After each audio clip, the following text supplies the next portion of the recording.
Saudara-saudari pencinta renungan harian Katolik yang terkasih, dimanapun Anda berada. Renungan harian hari ini diambil dari Injil Markus, bab 7 ayat 14 sampai 23. Saudara-saudariku yang terkasih, orang sering mempermasalahkan soal halal dan haramnya makanan.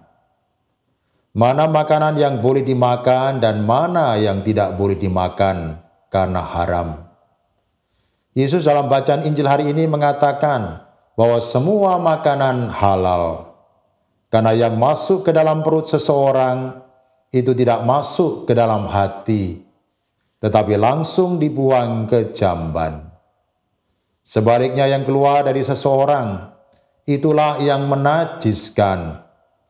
Sebab dari dalam hati timbul segala pikiran yang jahat, perzinahan, keserakahan, kejahatan, kelicikan, hawa nafsu, iri hati, hujat, kesombongan, dan kebebalan.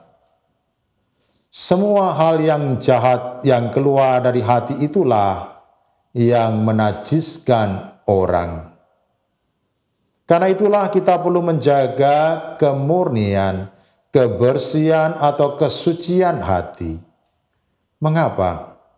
Karena hati yang bersih itu menuntun orang pada kebenaran, pada sikap, perilaku, dan perkataan yang benar. Hati yang bersih itu membawa kedamaian dan kebahagiaan. Lalu bagaimana caranya supaya kita memiliki hati yang bersih, hati yang murni? Pertama, kita perlu menyadari kesalahan kita. Kita perlu melakukan introspeksi setiap hari, memeriksa hati kita. Sejauh mana kita sudah melakukan kehendak Tuhan, dan sejauh mana kita sudah melakukan yang jahat di mata Tuhan. Kedua, menyesali segala kesalahan dan dosa.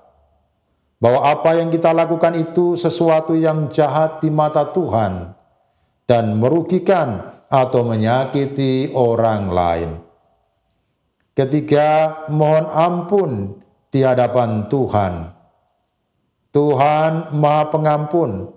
Karena itu kita perlu mohon ampun di hadapan Tuhan secara rutin, agar Tuhan mengampuni dan membersihkan kita dari segala dosa.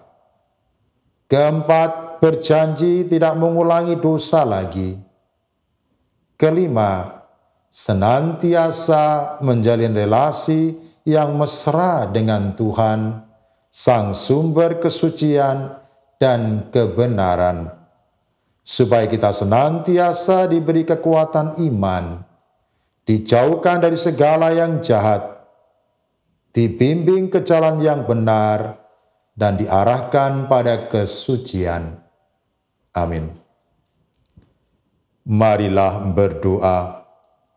Allah Bapa yang Maha Kudus, Engkau mengendaki kami, agar kami senantiasa hidup dalam kesucian dan kebenaran. Karena itu buanglah segala kecemaran dan hawa nafsu jahat dalam diri kami. Bimbing dan tuntun kami dengan Roh Kudus-Mu, agar kami selalu hidup dalam kebenaran dan kekudusan, sehingga mampu menghasilkan buah-buah kebaikan dalam hidup kami. Demi Kristus Tuhan dan pengantara kami. Amin.